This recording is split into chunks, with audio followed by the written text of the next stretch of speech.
Welcome this evening. I'm going to get this started with a few ground rules, and I'm sure we've all heard the very famous saying amongst us, 2 Jews, 3 opinions. But tonight, should you feel compelled to share yours out loud, please don't. This is a respectful debate. So we are all here to hear our 2 candidates. We've gone through your questions that you've pre-submitted. We are taking questions as well. This evening, you'll see QR codes around you. Should you feel that you have something burning that we must know and we must put forward, please. And through the wonders of technology, Naomi and I will have access. With that said, as I said, respectful conversation, no shouting, please, no interrupting, no attacks on the individual. It shouldn't have to be said, but there you go. You will be warned once. Second time, you will be evicted. And a note to our candidates as well. We're very happy that you're here with us. We're very happy that you're going to answer our questions. Please try and keep it succinct. We have a lot to move through. I'm going to hand over now to Naomi, who'll give us a bit of a snapshot of the electorate of Macnamara. Thank you, Rebecca. Do I need to hold mine as well? All right. I'll hold the tiny mic as well. Why are we here tonight? Well, 1 in 10 people in Macnamara identify as Jewish, making it the 2nd highest Jewish electorate in the country. Macnamara, formerly known as Melbourne Ports, has been held by the Labor Party since 1906, but it has been described by the ABC as a very safe, non-Liberal seat, because the ALP, the Liberal Party and the Greens all receive a very similar primary vote, meaning this electorate is decided on preferences. The current MP, Josh Burns, was elected in 2019, following in the footsteps of Michael Danby, who many of us know, who held the seat for nearly 11 years. I'm going to invite Josh to make an opening statement now, followed by Benson. Thanks. Perfect, thank you. Do you mind if I stand up? Sure. Okay. Can people hear me? Is that okay? It's like giving a Shabbos spiel, but no bimah. Benson, good luck tonight, and you've brought a few of your makatonim, a few of your friends here tonight. But Benson, it's been good to get to know you, and I wish you well for tonight, and not too much luck over the next few weeks. Friends, thanks very much for coming tonight. I'm not here to sugarcoat it. I'm not here to describe anything that hasn't been probably the most difficult 2 years of my personal and professional life. It has been. And each and every person in this room knows how difficult it has been for our community. And being a member of Parliament at the time where we've seen anti-Semitism at a point in which we never thought it would ever happen to our generation. But it did. And personally, inside the Labor Party, of course it's been difficult. I mean, of course it has. You know, and there's been moments of time where I've spoken out against some of the policies of my party. And I haven't done so with any great enthusiasm. I haven't done so because that's the best way to get outcomes. I've done so because I've felt that our community needed a voice inside the conversation, inside the room and inside government.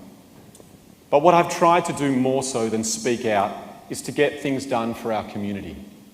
You know, when there were neo-Nazis marching outside the Parliament, I went on national television and said that we need to outlaw this. And I worked with the state governments of New South Wales and Victoria and of the federal government, and we now have legislation across those 3 jurisdictions.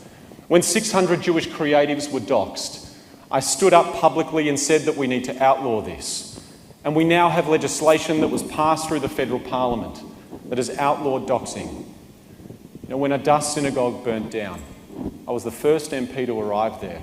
And I stood up next to my Liberal colleagues on a press conference because I wanted to show that there needed to be a united voice there.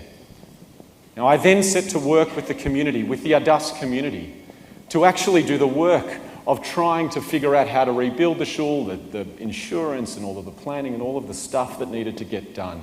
I took the Prime Minister there twice. Then we budgeted $30 million to rebuild the synagogue. Okay? $1.2 million for security, and we also committed $250,000 to restore the Torahs. And why am I telling you this story? Because we've seen incidents in history of synagogues that have been burnt down, and countries haven't responded in that way. Now, countries haven't responded in a way that said that here You cannot burn down a synagogue, and if you do, the government of this country will rebuild it stronger and better than ever. Because the Jewish community deserves to be here and to be proud. I spent my summer working with AIJAC, working with the young leaders of our community, holding Vice-Chancellors to account, trying to go through the difficult job of not only the policy that is required in order to change processes to make it better for staff and students, but to do something even more difficult, to try and change the culture of our university sector. We haven't fixed everything overnight, but there have been massive steps forward where our university sector now has a definition on anti-Semitism, where AIJAC wrote to me and said every single AIJAC that has asked for a meeting with a Vice-Chancellor has finally got one. Where we are seeing progress improving complaints processes and ensuring there's accountability around that. The job is not yet done, but I have not stood idly by. I have stood up and been a proud Jew inside the Labor Party. This is my community. This is our community. And I'm not denying it's been a difficult period. Of course it has. But I also know that from the moment I was the first MP to touch down in Israel to the moment where I stood outside watching some of the worst anti-Semitism that I've ever seen in my lifetime, I have done my best to stand up for our people. And I will continue to do that. Because the job that we have is to push down anti-Semitism back into the far corners of society and to ensure that the country that gave my family a safe haven, our family and our community a safe haven, is returned for now and for the generations to come. Thank you very much.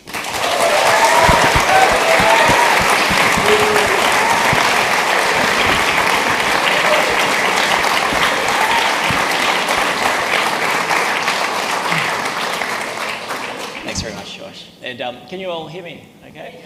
Fantastic. Lexi, I just also want to say thank you for your wonderful acknowledgement as well. And I'd like to just start and just acknowledge where my family come from. So through my mum, I'm connected to 4 Aboriginal nations, and Alon, you're almost very, very solid on that. So Gunditjmara is around Warrnambool. So my grandfather's from a mission there in Framlingham.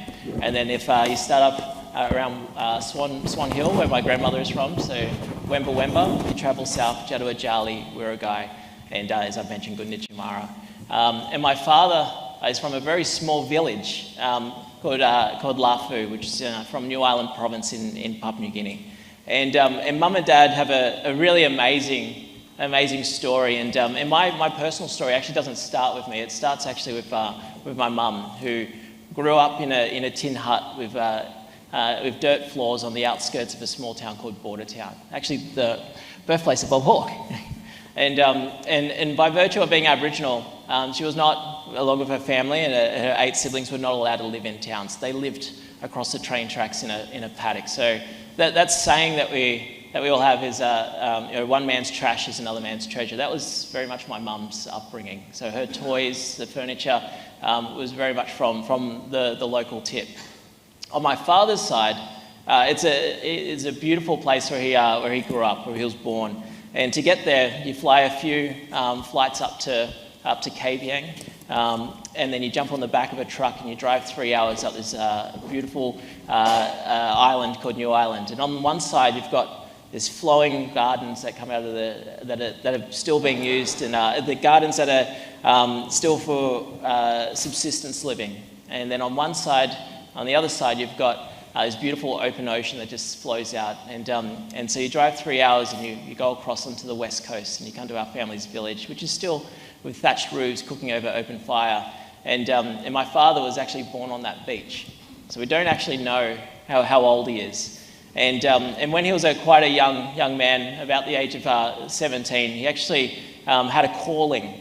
And his calling was to ministry. And he actually set up a number of churches that came together and sponsored him to come to Australia at the age of 19 or 20. And stepping out into the world, being the first in his family to leave his island, the first one to come to Australia.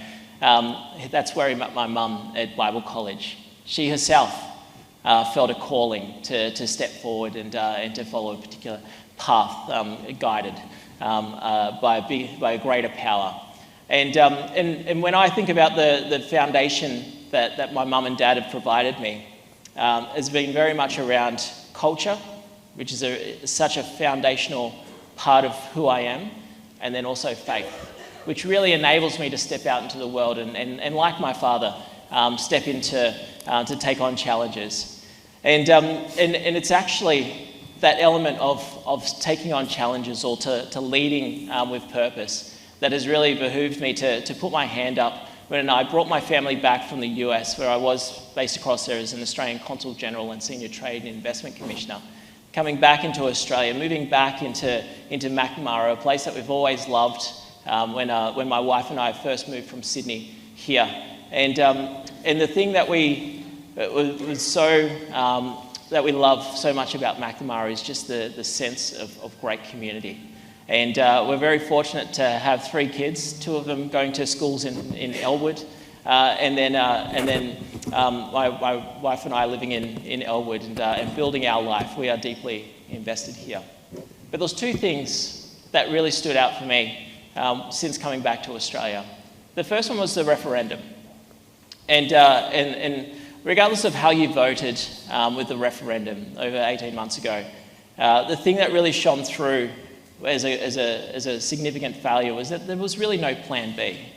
That there was really nothing beyond this idea of pushing through something that was uncertain, that something was untested, and really without bipartisanship support to take it to the people and then ultimately for it to fail.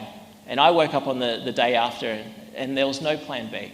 There was no vision for what does Australia look like, what does that reconciliation journey look like going forward.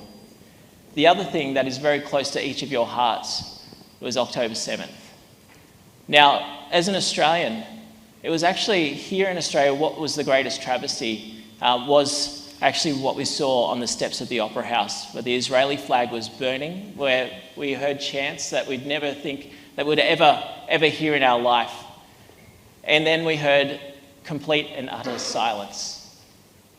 There was silence from our leaders, there was silence from the Labor Party, there was silence when we heard these horrible chants that suddenly spewed out from the Opera House onto our streets here that shut down our CBD week after week.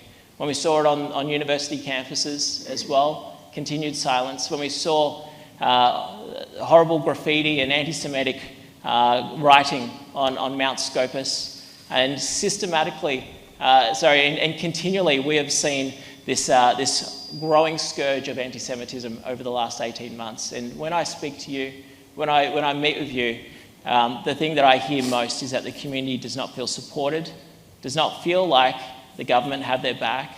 They feel let down by the lack of leadership that they've seen in Labor, which has largely abandoned the Jewish community. And ultimately, what the community here is really calling for is some clear, tangible action to address anti-Semitism and clear-sighted leadership, which I believe that only a Peter Dutton coalition government can actually deliver. And I'm really proud to be able to stand with the likes of Peter Dutton, James Patterson, and also our very own David Southwick when we are calling out acts of anti-Semitism, when we are going to support and work with the community, and where we will invest in rebuilding not only the Adass Synagogue, but also the fabric of the community and backing great projects like the Jewish Arts Quarter with the 18 million commitment as well from the coalition. So I'm really pleased and proud to be here, and I look forward to the ongoing discussion. Thank you.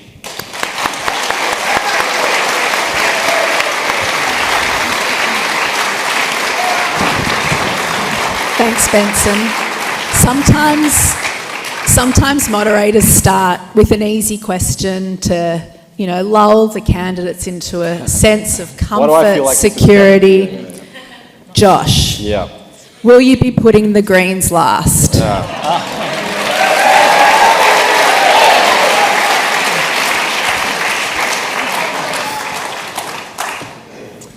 Thanks for the question, Naomi. No, of course I know this is a serious question that people really want to know the answer to. Just to give you a sense of timing, I've obviously made my views clear inside the Labor Party. There is a ballot process that is going to be completed on Friday.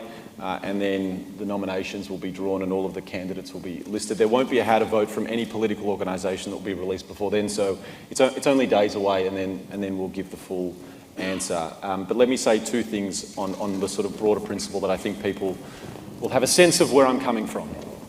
First of all, Macnamara as a seat, there are some things that people need to keep in mind. If we do not win enough number one votes, then the Greens will obviously come into second place. That is the biggest concern that I've got in the only way I lose this seat. Now, I my staff don't like me saying this, but I really like Benson. He's a nice guy, but he's not the person I'm worried about winning this seat. The only people who can win this seat are me or the Greens. And if the Greens form into the top two, then think about the people who make up this electorate. Young, progressive people from Elwood, from St Kilda, from Windsor, from South Melbourne, from Southbank. We are a proud and large Jewish community, but we're only 10% of the electorate of Macnamara. The preferences, regardless of what the Labor Party says, are not going to the Liberal Party from those young people. And they're the Labor Green voters who are ultimately decided the last election, who will decide this one here in Macnamara. They're the overwhelming majority of the seat. I am focused on, and I'm asking you not just to keep out the Greens, I'm asking you to support me at this election, because if you do, you get a voice in the room. You get someone who is of the community, who has fought for the last couple of years and will continue to do my best inside the Labor Party, and we need good people across all sides of politics. And we actually do need good people in the Liberal Party. And I've always stood with people in the Liberal Party for our community, including David, including Dave Sharma when there were cars set alight in Wallara, including Julie and Lisa, who I set up the Parliamentary Friends of IRA on. But what I'm asking you to do is to think about what is actually the seat that you have before you. And let me say one thing about the Greens. I have worked in the federal parliament for the last 6 years. I've seen what the members of the Greens party have done in parliament. And one of the most egregious examples that I witnessed was when Jenny Leong, the member for Newtown, said that we had tentacles spread across Australian society. Now, obviously that was egregious, but obviously there is more to it, because not one Green member of state or federal parliament said anything. And I was the one who stood up in the federal parliament, who made a speech calling out the Greens, ironically in a motion that the Greens moved, claiming that we support all sorts of things, all sorts of genocide, all sorts of things that they've accused us of. But I was the one who then spoke about it in Parliament and then wrote to Adam Bandt that afternoon. Within a couple of hours, Jenny Leong released this mealy-mouthed statement, and Adam wrote back to me with a thing saying, look, she apologised. I'm fully aware of how the members of the Greens party have behaved. I'm aware about how they have not been able to tackle anti-Semitism in their ranks. I'm aware of how they have weaponised it, and I've made those views clear inside the party.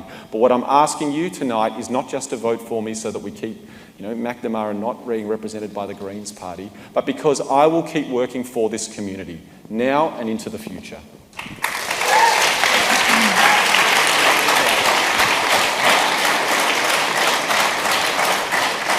Thanks, Josh. I'm sorry, and this is absolutely the right question. This is the burning question that's been on everyone's mind. And I know that there's many of you that have actually signed a petition. I think there's been over 1,000 signatures added to this petition to encourage Josh to have that voice within his own party and push back, because ultimately you are an elected member. You sit at the table. Your voice matters within your own party to be able to put pressure on the federal party in order to direct where those preferences go. But I want to say here that we can absolutely win. Now, I've spoken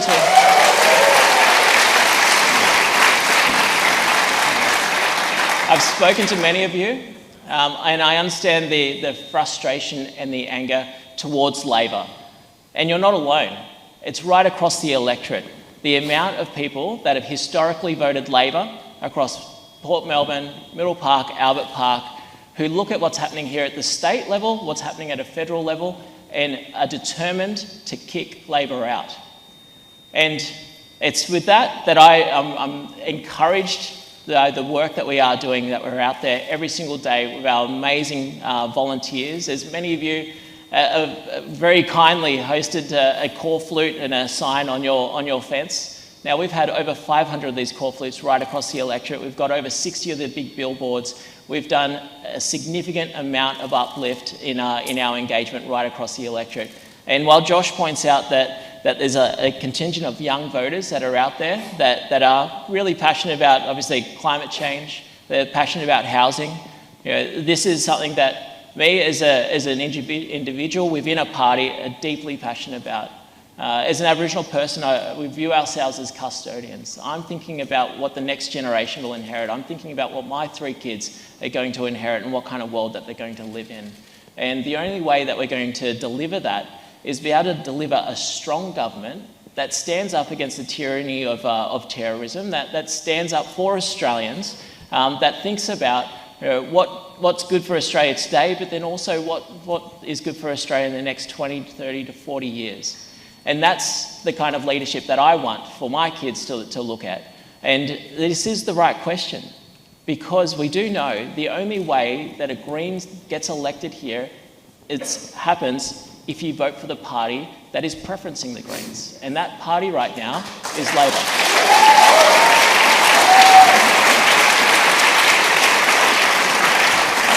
Thank you, Benson.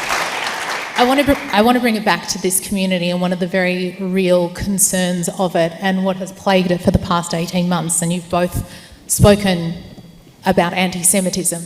We have seen such a surge in this country beyond our wildest dreams that we thought were possible.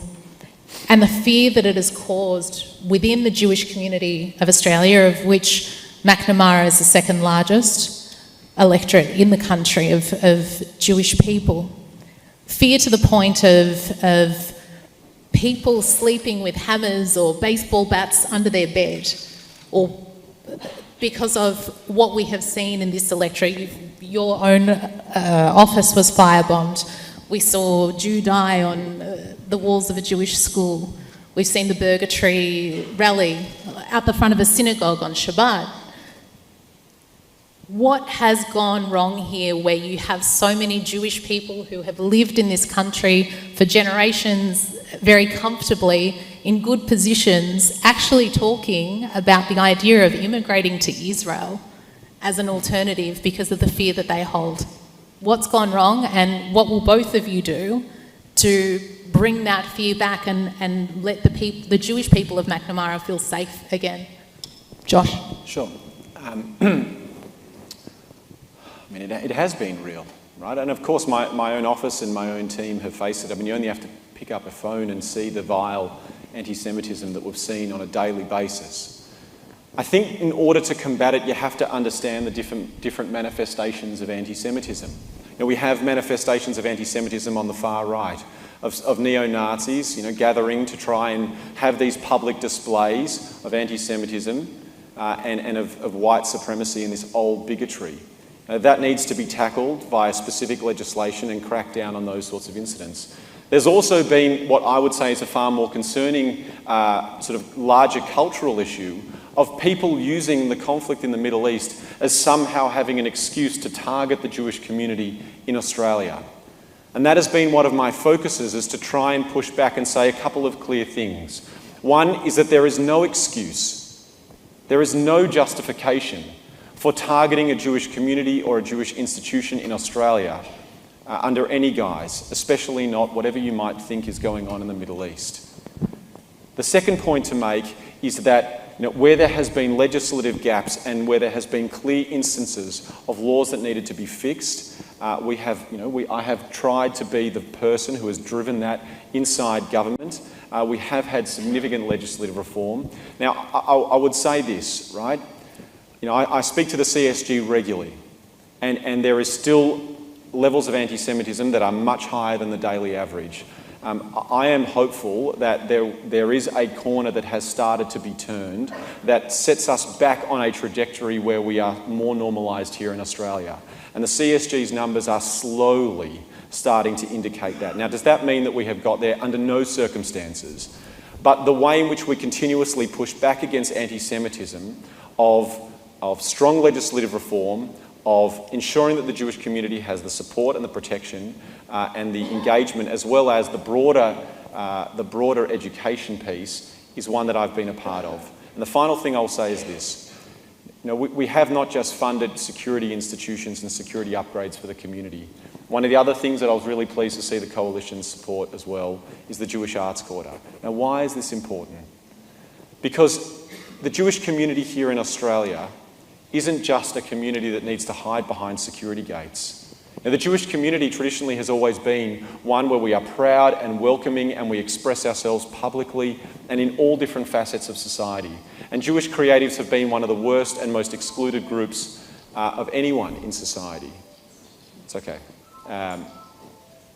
Send them our regards. But why is this institution important is because we want a place where the Jewish community, and to send a message that the Jewish community here in Melbourne has a place to express themselves, to welcome people, and to be here for generations to come. So it has been bad. I think there has been reform. I'm hoping that we're starting to see a corner turned, and more leadership needs to be shown until we get there. Thank you. Benson?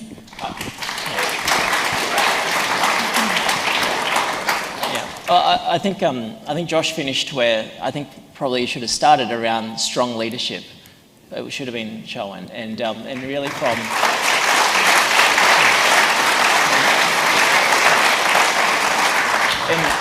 And the reality is, what we've seen, this rancid scourge of anti-Semitism that we've seen right across all the communities, what we've seen in the CBD, across campuses. This doesn't happen unless it's emboldened. And it's emboldened because there's been a lack of accountability and lack of repercussions and a lack of leadership.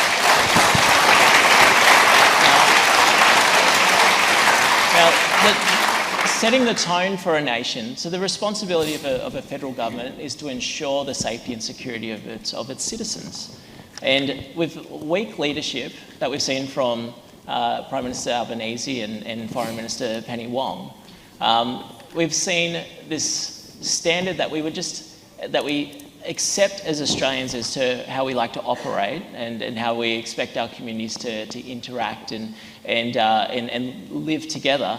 This standard of what we expect has just been passed and continually walked past by an ineffective government that's not taking real action and not taking this rise of anti-Semitism seriously. Now, under a coalition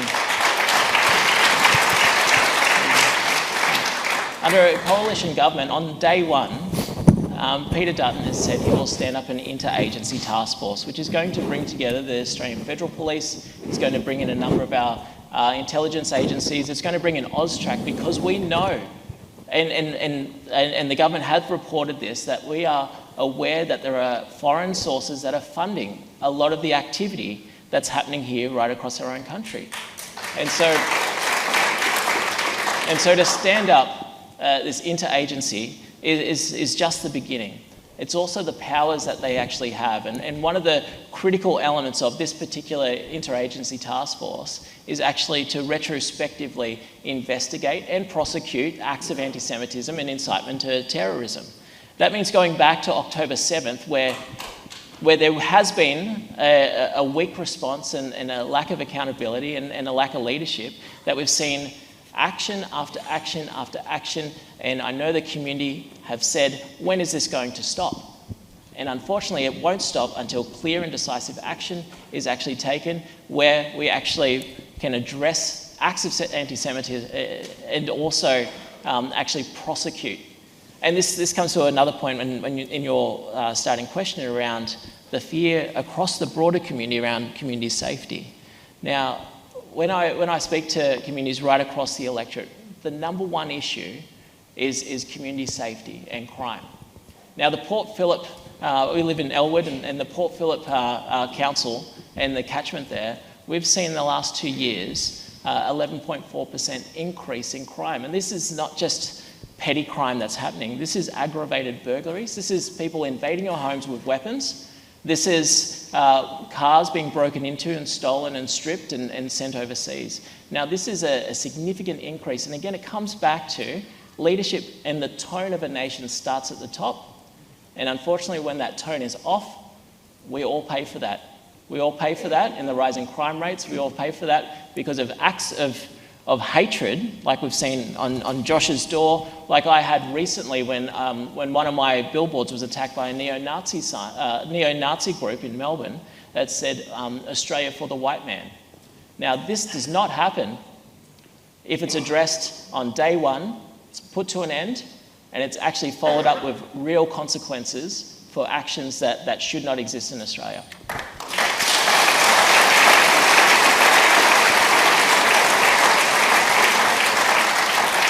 I want to follow that on with a question that we've had from Gemma, who's a university student, specifically about anti-Semitism that we've seen in universities. She writes, "We know that university campuses have been at the forefront of anti-Semitism in Australia. What have you done to help combat anti-Semitism on campus, Josh, and support Jewish students through this time? What more do you think could be done? And are there any other initiatives that you'd like to work on?" Thanks, Gemma, for the question. This has obviously been a huge body of work where I have worked with AIJAC and other amazing community leaders to inquire into anti-Semitism at universities. That process involved essentially the same powers of a Royal Commission of compelling Vice-Chancellors to universities, to the Parliament, to compelling documents, and to then making recommendations to the university sector and to government. What we found is that there were some universities who were being proactive about managing anti-Semitism on campus. Monash is probably the example of a university that, of course, there were incidents of anti-Semitism on campus, but the proactive nature of the Vice-Chancellor and the leadership meant that they were actually taking steps in order to manage this proactively, which I think is a really important thing. There were too many instances of anti-Semitism. The most egregious examples were at ANU, where a student who supported Hamas was expelled and then allowed back into university. There were instances where Vice-Chancellors refused to meet with Jewish students, where there was glorification of terrorism, where students had taken over a professor at the University of Melbourne. All of this led to a series of recommendations. They revolved around making sure that the leadership of university engaged with students and staff, making sure that there were simple processes that if something happened at university, that a student would have access to the leadership. It involved making sure that the universities had to be accountable in order to demonstrate that they had taken those complaints seriously. It had to involve then a report publicly on how the universities have engaged and dealt with these matters and how the numbers are and if they've improved. It also involves setting up and giving powers to an ombudsman to ensure that the universities are actually doing what they're saying they're doing. Now, I'm not saying it's perfect, but I am saying that there has been progress. One of the final recommendations that we gave was that to give the universities, and the whole point of why we did this inquiry, was to engage over summer so that when students were back at university on day one, that there were changes already in place. That is why we did the parliamentary inquiry. Now, we've made a series of recommendations. I think that there are genuine positive steps that have taken at university. There is now a period of 12 months where we have given universities a chance to show that they have improved the situation for students and staff on campus. And then at the end of 12 months, we've said, well, at that point, things like a Royal Commission should be considered. And the reason why we've said that is because a Royal Commission is a long process. It's an expensive process. It's one where it would take at least 12 months to implement and to hold those public hearings. We wanted something shorter and sharper. So I would say that you should all be very proud of the young leaders in AIJAC who kept receipts, who kept focus, and who kept documents, and who worked to try and ensure, both with the Labor Party and the Liberal Party, to hold universities to account and to improve the fact that for 2 years and 3 years they were ignored. But I'm hopeful that situation is getting better.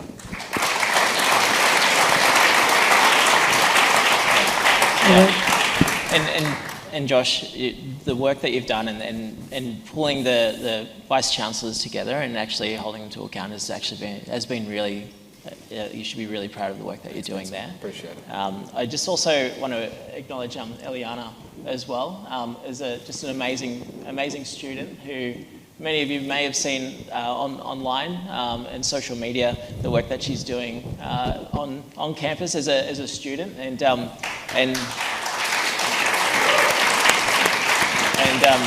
there's just the strength and courage that she's displayed in the face of just vitriol and hatred coming from her own university students. I just want to commend her, and she's one of many students that are out there fighting the good fight to ensure that they are actually holding to account anti-Semitism that is actually live and active on campuses. The next step that I believe that, and it is great that there is an inquiry, but the next step that really needed to be taken, and this is something that we've committed to, is actually a judicial inquiry into anti-Semitism. So actually, it's great to be able to investigate it, it's great to call it out, but to ensure that there's powers in place to actually hold people to account is vital to actually addressing it. Right now, there has been a lack of accountability here. And that's just what's allowed this to permeate across campuses. That's why, hearing from students like Eliana and others, and most recently I was at Mount Scopus campus and speaking with year 11s and 12s that are looking at university next year. And their biggest concern is, what am I stepping into? And without the right accountabilities there, without the right powers that are actually provided to hold the leadership at universities to account, to hold faculty to account, unfortunately we're going to see anti-Semitism go from being overt to being subversive once again. And I've seen this in the Indigenous space, of seeing the shift from overt racism to subversive, where it's more insidious. It's harder to call out, it's harder to put your finger on. And that's the fear that exists if anti-Semitism seeps down into the systemic approach to actually keeping fear on campus and keeping your wonderful students away from actually being able to learn and step into the next phase of their life. So more needs to be done.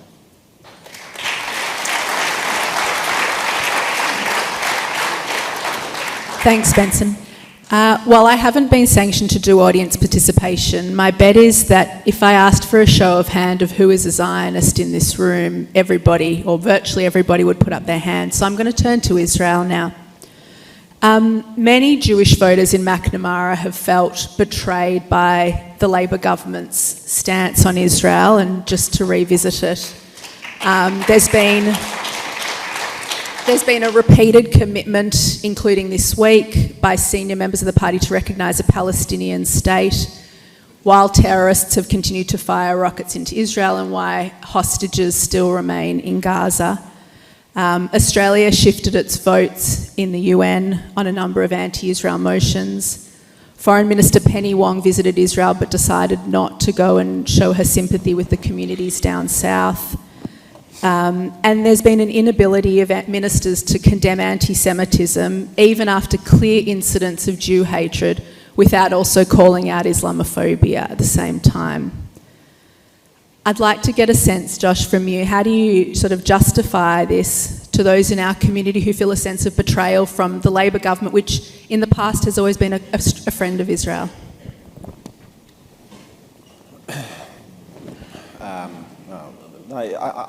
It is a serious question, and I'm not here to pretend that the community should feel otherwise. You know, of course, I mean, we know the history, we know the family connections, and we know how we feel. And it's up to political organisations to be humble and to ensure that we are meeting the expectations and the views of the community. I mean, it's partly why it's so important to have representation across all political parties. Now, we can go through some of that policy, and I'm happy to uncover it, because I think it's actually important to go through, well, where have we moved, actually where have we stayed strong, and there have been incidents where I think we have maintained policy positions which I've certainly been involved in. The most obvious one is around Palestinian recognition. Now, I don't say this with any great enthusiasm, right? Of course, I mean, in my lifetime I dream of peace. I dream of peace with our families and friends in Israel. I think everyone in this room wants to see it. Of course we do. Of course we do. But as the Prime Minister said last week, until Hamas is no longer in a position to govern, or is no longer governing the people of Gaza, then we are not in a position to move forward on recognition. Now, I understand that there have been some things that people have disagreed with, but there have also been things that those of us inside the Labor Party have tried to maintain a sensible and strong position, maintaining Israel's right to exist and defend itself, ensuring that there is a constant voice for hostages to be released, ensuring that there is people inside the room continuously engaging with high levels of the Israeli government. Now, I was on the first plane of Australian MPs to Israel. I'm not pretending it's perfect, but I am saying to all of you that we can't disengage from the Labor Party. Now, we have to re-engage with the Labor Party as a community. We can't have it so that one side of politics is only for the community and the community is only for one side of politics. Now, it will end up very, very badly. And I'm saying to you that as long as I'm in there, I will carry that and do what I can on behalf of our community and ensure that we have voices inside the room. So I'm not pretending it's perfect, but I am saying that I will continue to do my best to hold sensible, strong positions that are in our community's interest that are hopefully one day going to see better results for the region and see peace in the region. But until then, we have sensible people advocating what we all know to be true.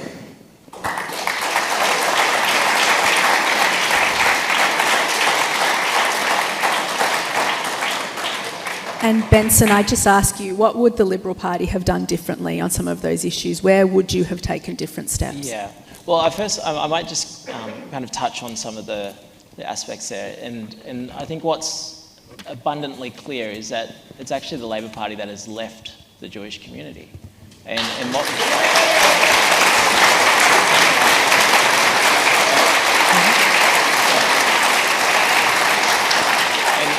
And this is no more evident than Senator Penny Wong overturning decades of bipartisanship support for our foreign policy and our support and the security of Israel.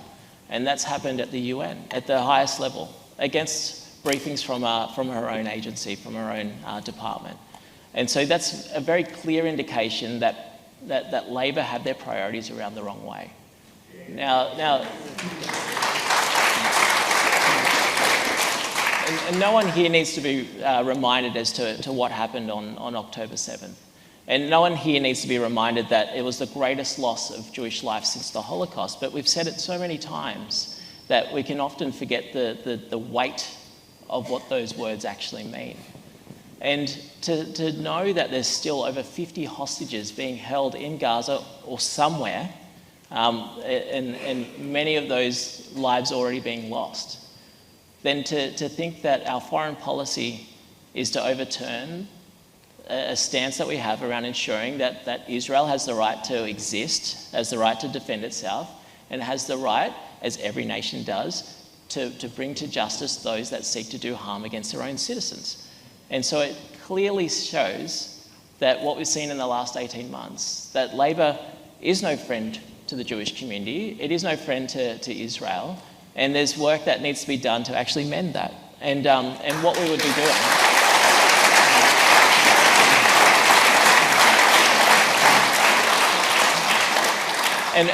And part of that is actually returning back to where our bipartisanship stance actually is. And yes, we are a strong believer in a two-state solution, but how can you negotiate with bad actors? How can you come to the table in a willing and an open negotiation when you know there's 50 of your own citizens being held hostage with a terrorist with a terrorist organisation that seeks the destruction, the eradication of Israel and Jewish people?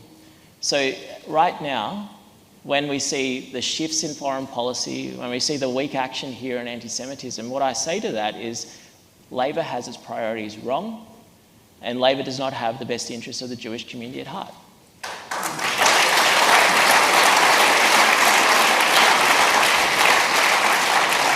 Just on that further, we have a question from Jean-Dominique on UNRWA. Josh. Yep. This year's budget papers show $20 million in Australian taxpayers' funds to UNRWA.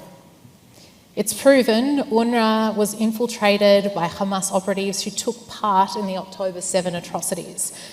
Why are our taxpayer funds supporting this organisation, and do you support this government policy? Thanks for the question. So, after the revelations where UNRWA staff were stood down because of involvement with October 7, the Australian government renegotiated our arrangement with UNRWA. That included a further steps and security guarantees that none of our taxpayer dollars would go towards anything other than... Yeah, hang on. Just wait. Please. Just wait. You might get an answer that you might be a little bit happier with. That led to a renegotiated position. As such, because of the higher standards that we have set, there is no funding that has been allocated from the 24-25 financial year as a result, because those standards have not yet been met.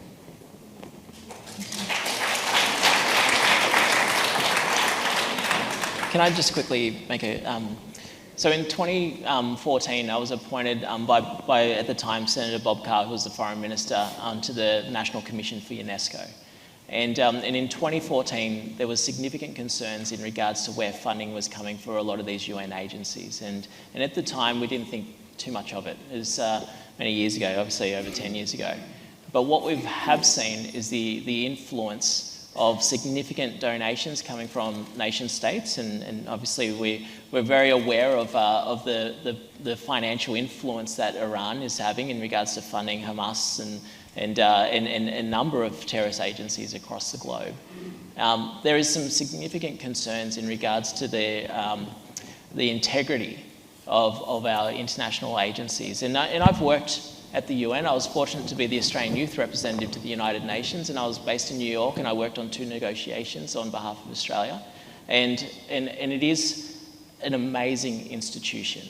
At that time, we inducted South Sudan, and it became over 193 nations were part of that. There's no other institution that brings together nations like that.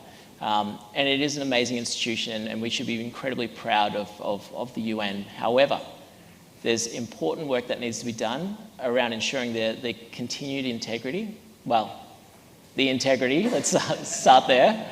And then the continued kind of review and ensuring that we are absolutely clear as to where a number of these foreign influences and funding sources are actually coming from, because I think that's the biggest concern here that is facing a lot of these agencies globally. Thanks. I've got a question here from Alex, but we received a number of questions similar to this for you, Benson.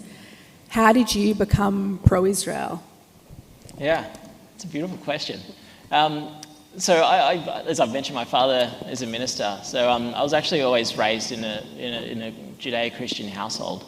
And for me, there was one moment, I guess, that more recent moment that for me just really just solidified in my heart as to where I stand. And I took my family to Israel in January 2023.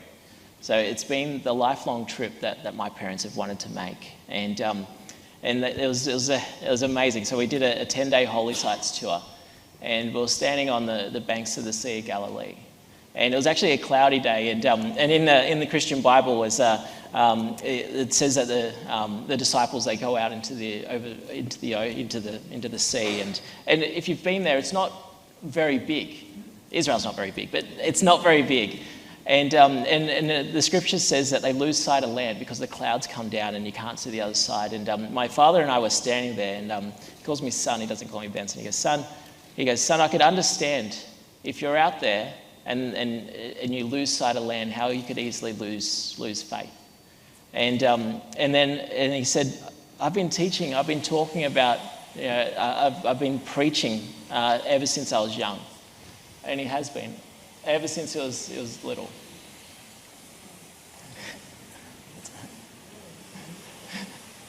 That's right. Ever since he was young, a young man. And he said, I've talked to thousands of people. I've led hundreds and hundreds of sermons. And he stood there and he goes, it's real. And it's still, it's such an emotional thing, because he's a man of faith, and I've never seen him doubt his faith, but I've seen him wrestle with his faith. And for me, that's such an important aspect of holding faith, is to wrestle with it. Because I think once we kind of land in certainties and things in binary, that you lose the nuance or the challenge that you actually are meant to wrestle with your faith. And for me, being growing up with the foundations of faith and religion and understanding the continued, as a Christian, the continued story from Genesis all the way through to Revelations, and understanding what it means to be called as a leader, much like Moses was, or how he handed it over to Joshua, and to be of good courage. That's where I stand. That's where I stand, and that's what I see with the continued safety and security of Israel. Because ultimately, if Israel falls, the West falls. And what does that ultimately mean? It means Judeo-Christian values, institutions that have been built, ways of life, our outlook on the world, that all falls too. And so I'm very proud to be a Zionist. I'm very proud to stand with the Jewish community. I'm very proud to stand with Israel. Thank you.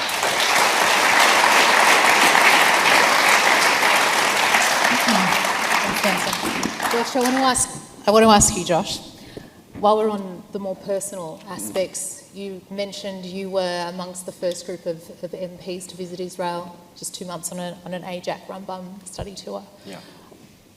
I wanted to ask you, not just Josh Burns MP, but as Josh, the Jewish guy from Melbourne, how has the last 18 months impacted on you personally, on your own identity as a Jew? How do you reflect on this? Great question. I mean, it's really challenged me to my core. Of course it has. And I've felt a deep sense of responsibility for our community, and there's been moments where you feel like there's this avalanche of incoming to the people that you grew up with, and you want to do more. But I also know that I've tried. I know that I've tried, that I've woken up each day trying to do the best for our community. And I will say this, a government is a difficult beast. It's easy to sort of sling around political slogans to say this person's this and that person's that. But to get things done in government is a difficult job. It takes experience, it takes effort, it takes dedication, and I know I've done that. I know I've executed as much as I possibly can in order to get outcomes for our community. And I don't look back at the last 18 months with anything other than it's been so deeply personal.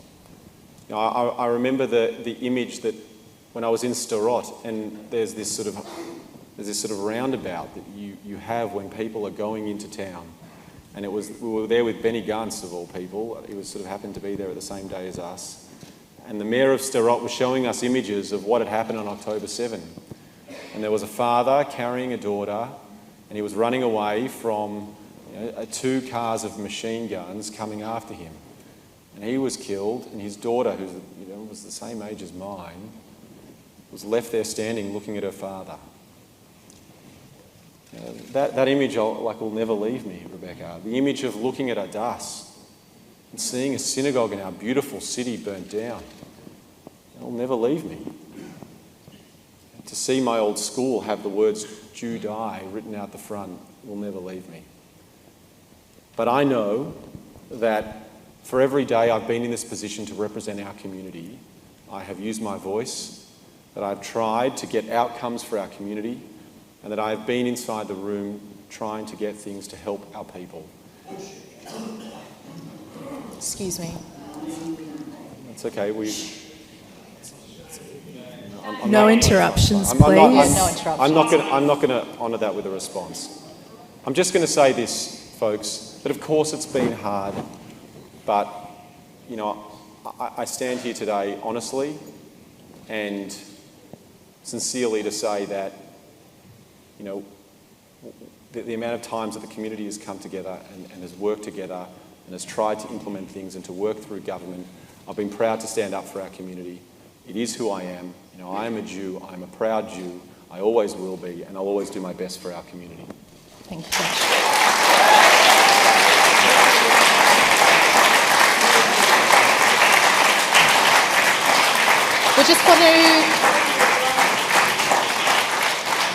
We just want to change tack slightly and open up to just a few more broader questions outside of the Jewish community. Cost of living crisis is obviously something at the forefront for everyone, and housing affordability. I want to jump to a question from Ryan, who said, Benson, this one's for you. The Liberal Party have been in government for the majority of my life. I was born in 2004.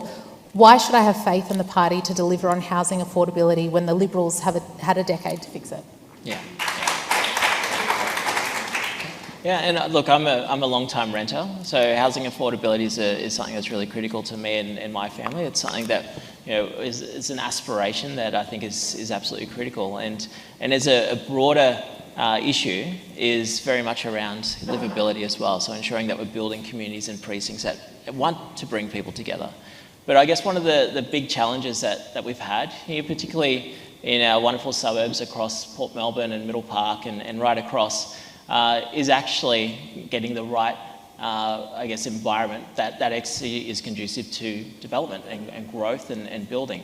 Because right now there is actually a significant supply-demand issue. And what we do know is over the last 2 years, Labor has brought in over 1 million people from overseas and only built in the last 2 years around 200,000 homes. And so there's a clear supply-demand issue, but that's not the full story. The other part is actually building the supply. And so what we do need to see is actually investing into trades to ensure that we've actually got the skills to actually build the supply. Ourselves, we're actually standing up a $5 billion housing trust, and that will actually look to invest into the infrastructure and the utilities needed for greenfield investment. And that's going to help push down the pricing or push down the cost of housing, because when there is a supply-demand issue, basic economics tells you that pricing is actually going to go up. So supply is critical. Skills to actually build the supply is severely lacking, so investing in the skill sets that's needed. But then also enabling young people to build actually the deposit, which is a huge hurdle. It's a massive hurdle for my wife and I. My wife's a doctor in clinical and forensic psychology. I was a former diplomat. Getting to actually building that deposit is a huge challenge for a lot of young people. I'm not that young anymore, but a lot of young people. And a way that we actually are helping young people on that journey is actually being able to enable them to access up to $50,000 from the superannuation to be able to. And the reality is there's $3 trillion of superannuation that's parked, and it is ultimately young people's savings. It's all of our savings to be able to access what's an appropriate level is around $50,000 to contribute to a first home deposit. And then upon the sale of that is actually to return that back into superannuation, because we do know the greatest asset that you'll ever own is actually your home, and it's the greatest indication of the precarious of vulnerability, particularly amongst older women, is when they go into retirement. And so having an asset like a home is absolutely critical, but we need to make sure the factors are right, the environment's right, so young people can actually get into housing a lot sooner than what we're actually currently seeing. Thank you.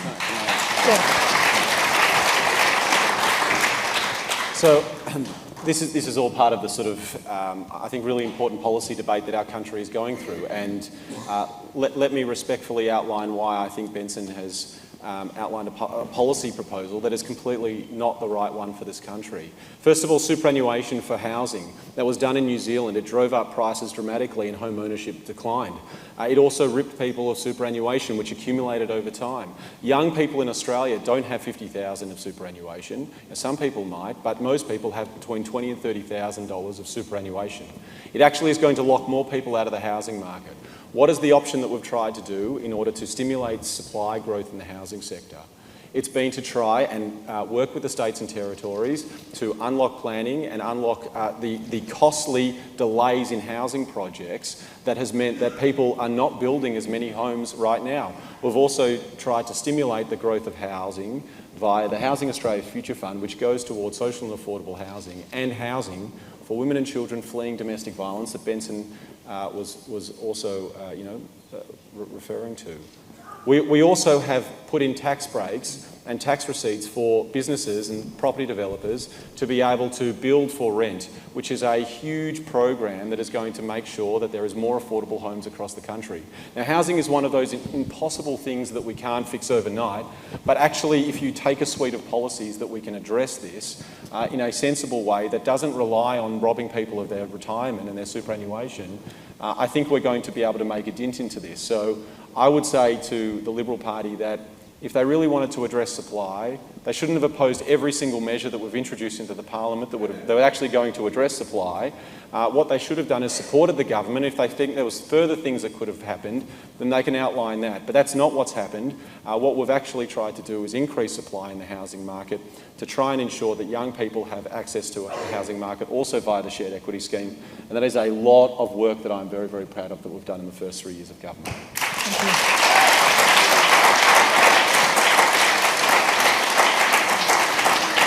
Another topic that we've had a lot of questions on is climate change. So this is a question from someone in the audience who's asked to remain anonymous.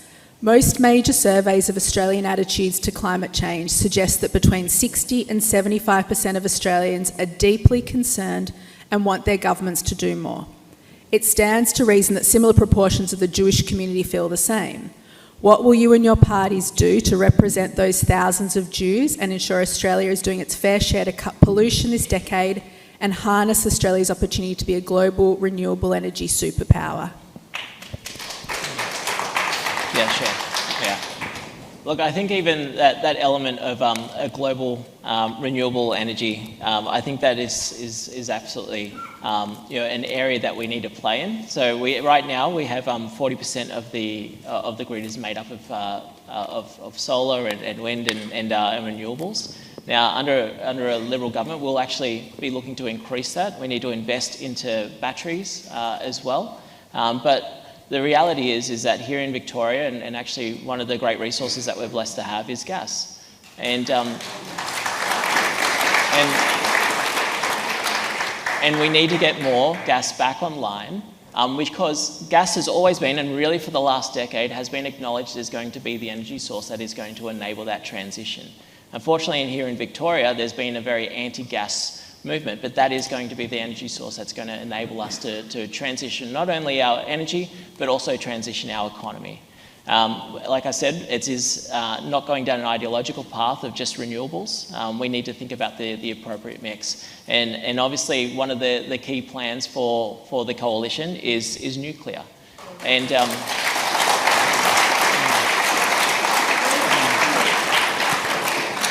And nuclear, and looking at nuclear is actually, when I speak to a lot of people across the electorate, look, to be honest, there are three camps. There's one that is very much opposed to nuclear in Australia, absolutely. There's others that are on the second group, which is very much, I'm so pleased that we're actually having this debate and having this discussion. And then the third group, which is very pro and very excited for the prospect of actually bringing nuclear and actually building energy sovereignty in Australia. And it's to get us to net zero by 2050, but it's also to be thinking about, well, what kind of industries will, and also the scale and the growth of Australia's population, what is that going to look like post 2050? And what is that going to do? What kind of base power do we actually require, particularly when Melbourne is predicted to be the size of London? And the line that you're probably familiar with, but you can't run a full-time economy on a part-time energy grid, is the reality. Because right now, because when I was based in the US, and one of my key roles as a trade and investment commissioner was to attract investment into Australia, to bolster existing industries, but also to bring and create jobs in Australia, no one was looking at Victoria seriously.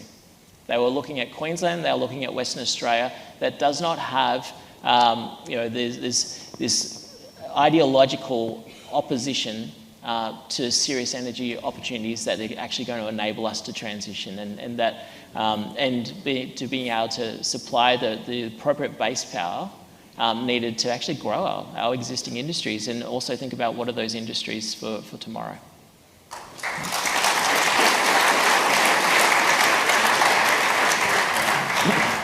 Well, this is obviously going to be one of the big debates of this federal election, of what does the country want in terms of climate change policy and energy policy. Now, I've stood inside Lucas Heights at the nuclear reactor there where we create medicinal compounds. It's an amazing piece of engineering. It's fascinating to see how there is a uranium fission interaction going on to spit out medicinal compounds to help treat cancer. But the idea of applying economics in any way that's sound or logical to our energy sector to say that nuclear energy is the answer, I have not seen any evidence to point to it that makes any sense whatsoever. The private sector has lined up outside my office and said, all we need to do in order to build the energy mix of the future is to have more certainty around environmental approvals and to be able to move that through faster, just like housing. Now, every month delayed in a project is a month costed. I'm sure I don't have to explain to this room how much time is money and how much do you have to get things moving through the system. But the answer cannot be to go to a very expensive and high emissions technology in gas to just fast-track environmental approvals for gas when actually what we should be doing is investing in technology to try and reduce the amount of fossil fuel emissions and transition our economy to low emissions technology. I mean, that's the whole point. The question was about climate change. You know, the answer to climate change isn't more fossil fuels. It's trying to work out how we make money on transitioning our economy and ideally saving people money along the way. There is no economic modelling that suggests that nuclear energy will do anything other than take a very long time and cost people a lot of money. Now, there is other... Thank you.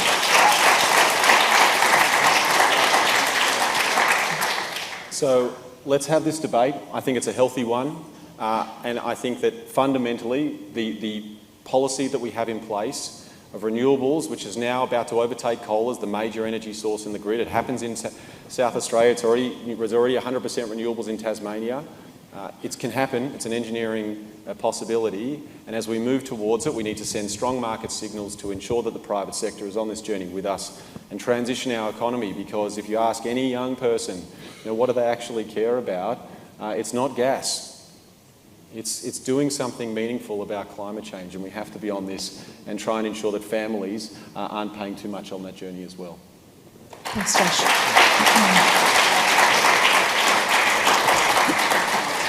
Just finally, before we throw to you both for closing statements, Sure. Obviously the Jewish community is a minority, but within our community is a lot of diversity, which we well know, but there are subsections which are even smaller minorities. The LGBTQI plus community and also our creatives within the Jewish community, both of which have found themselves entirely isolated as a result of the anti-Semitism that we've seen post-October 7.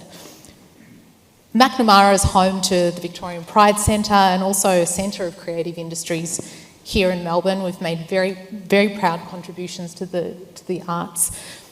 What can be done to restore a sense of welcome and safety for the Jewish people here in the creative and LGBTIQI plus communities? Great question. So, I mean, we're sitting in TBI, and I want to commend TBI on the work that they do to be inclusive and, to be a part of... Thank you. To ensure that all members of our Jewish community have a place, have a home. We all know what it feels like to be isolated in this country. Well, imagine if you're even isolated from your own community. It's hard. It's bloody hard. And so organisations like this that are proactive in actually saying you have a place here and you're welcome here, I think is a wonderful thing. There's something that you may not know about the Victorian Pride Centre and the Jewish community is that the Victorian Pride Centre have been working very, very closely with the CSG in order to help bolster their security there. And the CSG, I think, has done an outstanding job of advising and representing the Jewish community in order to ensure that all organisations around Melbourne are collaborating. Because the people who, believe it or not, are attacking the Pride Centre in St Kilda have also tried to attack our community. There is a white supremacist that Benson was talking about before that have an ideological bent against the LGBTIQ community and the Jewish community. And we've seen it in history before. So I think the answer to the question is more cooperation, collaboration and connection between communities. And we've seen that and we've seen leadership in that, and I think it's a wonderful thing. And finally, on the creative sector, I mean, this is one of the most devastating parts of speak to any Jewish artist about how hurt they've felt from being involved in the creative sector. And I think it's one of the next big frontiers of how do we change the culture. In universities, I've tried to tackle the culture and the leadership and the processes, but in the creative sector, we have a big job ahead of us. And if you ask me where are the next two frontiers of tackling anti-Semitism, I would say the creative sector and the health sector. And I've already started that work, and that's something that I plan to continue next term as well, if I have the privilege of being re-elected. Thanks, Josh. Benson? Yeah. And spot on. I think this is exactly the role that the arts play. And speaking with Romy over at the Council of Jewish Artists and the work that the Jewish Arts Quarter is looking to develop is actually about replacing or rebuilding the fabric of community to ensure that it actually is bringing people back together. And it's not just for the Jewish community, it's also for the wider community to ensure that we dispel myths, that we address the ignorance, that we call out anti-Semitism, and we create that space where cultural learning and sharing and celebration can actually take place. And I've seen it in my own life and being a part of that reconciliation journey, really for the last 25 years, is very much around it has to start with education, it has to start with breaking down barriers and connection, and it comes with building community. And the Jewish arts community, they're bridge builders. They showcase and celebrate the great things about the Jewish community and the Jewish culture, but they also share it through the world. And being able to support and back the Jewish Arts Quarter, being able to connect and do more, hopefully, with the Jewish the Council of Jewish Artists is something that we're going to be really passionate to do, to be able to just rebuild that community, ensure that people that have been abandoned by who they thought were their friends, and having their privacy leaked, having their businesses attacked, having their professions shut down, we need to bring that sense of community and connection back. And the only way we're going to do that is it actually doesn't start with politics. It starts with each of us here. It starts with the conversations, it starts with connection, it starts with actually going and seeing live art and music, and it's about rebuilding all the things that we love about celebrating culture and community and connection, because that's actually where it starts. Us politicians, or wannabe politicians, me, sorry Josh, but it doesn't start with us. Yeah, we can create the factors for it, but it actually starts with community. It starts with empowering people to do what they love, to connect with who they love, and to be able to bring people in and build that community together. Thank you.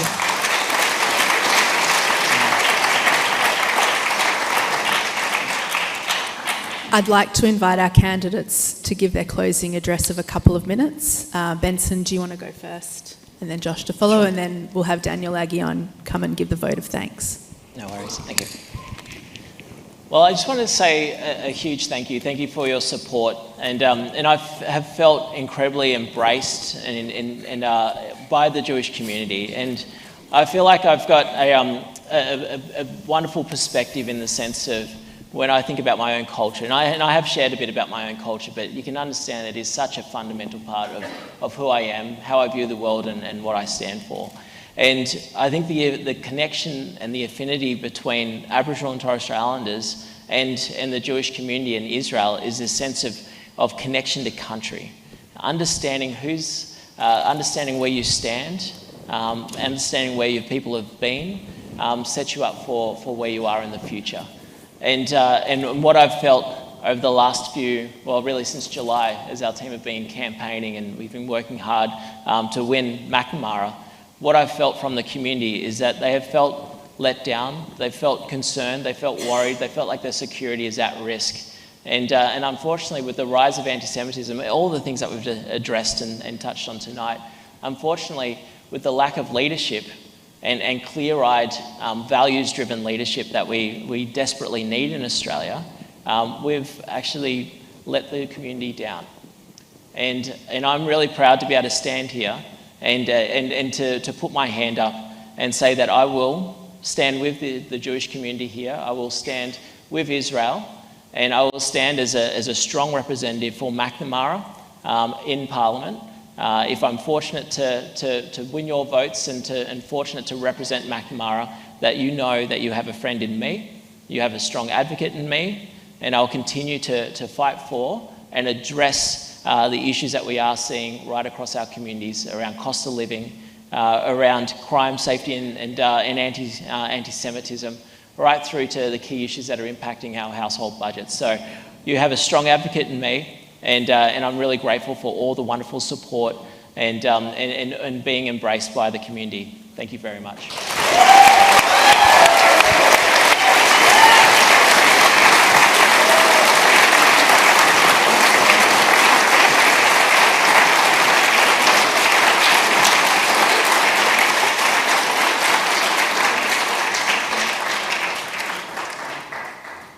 I'm not going to pretend that was for when I stood up, but Benson, thanks for the way in which you conducted yourself tonight, and again, thank you for the kind words you've said about me and about the community. I genuinely wish you well, my friend. It has been a difficult 2 years, but I stand here before you tonight asking you, as members of my community and as someone who has been along this journey for the past 2 years with you, to think about the future of our country and to think about the fact that we need good people in all sides of politics. It's actually in our community's interest to ensure that we have voices inside the room. At this election, I think that we are heading towards being re-elected in this country. And I think that the coalition are slipping right now and have not outlined a vision for our country. And I think that the interests of the Jewish community needs to be served by people inside the room. Someone who it is existential for and someone who cannot turn away from this community. I am of this community. I grew up here. I went to Mount Scopus. I played basketball for Maccabi. Every time I'm in the newspaper, it says Josh Burns, who is Jewish. Yeah. And I wear it proudly. Enough. Sorry, could you please leave? It's fine. Let's stay classy and let's stay focused here. All right. Okay.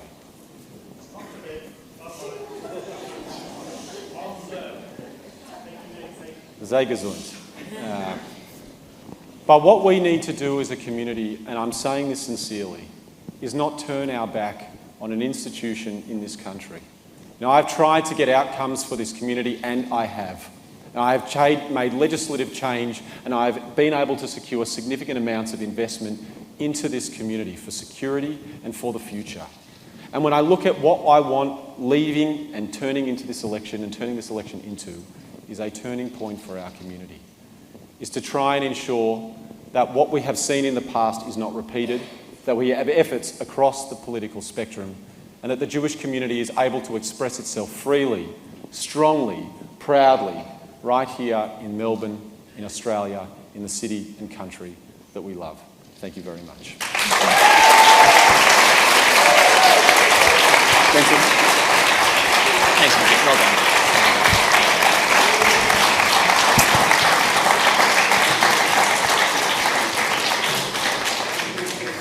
For the Australian Jewish community, the last 18 months have been a time of difficulty, despair and darkness. A time of challenges that we could never have expected.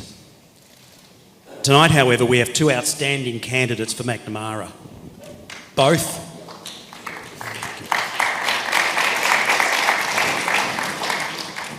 are Zionists. One comes from the oldest continuous culture on earth. Another comes from one of the oldest religions on earth, whose family, like so many others, remade their lives here in Australia after the horrors of the Holocaust. In the audience, I see representatives of another ancient and venerable religion, the Hindu community. This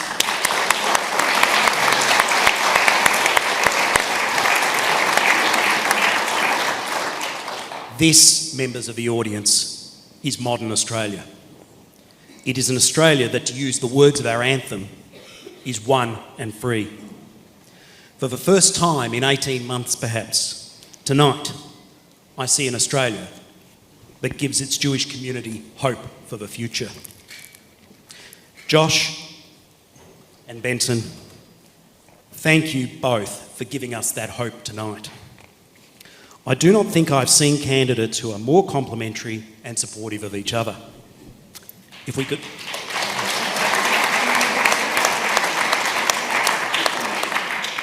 could vote for both of you, we would.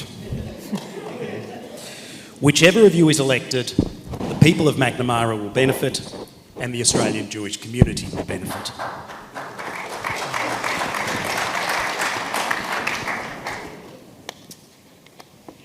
Thank you to our moderators, Naomi Levin and Rebecca Davis. Well done. Rebecca did double duty in moderating both our Macnamara and Goldstein debates, and I thank also Zeddy Lawrence, who moderated Goldstein. It is no easy task, and you have all performed superbly. Thank you to our coordinators, led by Josh, Nat, and many, many others. Thank you to the Community Security Group for keeping us safe.